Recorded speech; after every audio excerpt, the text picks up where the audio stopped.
శ్రీకాకుళం నియోజకవర్గ TDP MLA అభ్యర్థిగా Gondu Shankar nomination దాఖలు చేశారు. శంకర్ నామినేషన్ కార్యక్రమానికి శ్రీకాకుళం ఎంపీ అభ్యర్థి రామ్మోహన్ నాయుడు, వేలాది మంది కార్యకర్తలు, నాయకులు హాజరయ్యారు. 6 నెలల్లో ఆముదాల వలస రోడ్డు పూర్తి చేస్తామని శంకర్ ఈ సందర్భంగా హామీ ఇచ్చారు. మినీ జట్టీలు నిర్మించి మత్స్యకారులకు స్థానికంగా ఉపాధి అవకాశం కల్పిస్తామన్నారు. మంత్రి ధర్మాన ప్రసాదరావు శ్రీకాకుళం నియోజకవర్గంలో చేసిందేమీ లేదని ఎద్దేవా చేశారు. ఇక రాబోయే ఎన్నికల్లో కూటమి ప్రభుత్వం అధికారంలోకి వస్తుందని ధీమా వ్యక్తం చేశారు.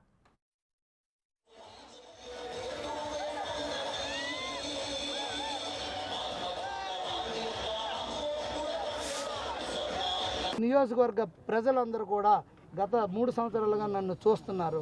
మళ్ళీ మీరు కూడా నన్ను ఆశీర్వదించి మళ్ళీ నన్ను ఎమ్మెల్యేగా శ్రీకాకుళం నియోజకవర్గం నుండి ఎన్డీఏ కూటమి తరపున ఆశీర్వదించి, అలాగే కింజరాపు రామ్మోహన్ నాయుడు గారిని ఎన్డీఏ కూటమి తరపున ఎంపీగా ఆశీర్వదించి అత్యధిక మెజారిటీతో నాకు అసెంబ్లీకి, రామ్మోహన్ నాయుడు గారికి పార్లమెంటుకు పంపిస్తారని, తద్వారా ఇప్పుడు నేను చెప్పినవన్నిటిపైన మీకు దృష్టి పెట్టి నియోజకవర్గాన్ని అభివృద్ధి పదంలోకి తీసుకెళ్తానని తెలియజేసుకుంటూ, నియోజకవర్గ ప్రజలందరికీ పేరు పేరున ఈరోజు ఎంత దిగ్విజయంగా ఈ కార్యక్రమాన్ని చేసినటువంటి నామినేషన్ కార్యక్రమాన్ని జయప్రదం చేసినటువంటి ప్రతి ఒక్కరికి, ప్రజలకు, నియోజకవర్గ ప్రజలకు, జనసేన, బీజేపీ, తెలుగుదేశం నాయకులకు, కార్యకర్తలకు అందరికీ పేరు పేరున నా హృదయపూర్వక ధన్యవాదాలు తెలియజేసుకుంటూ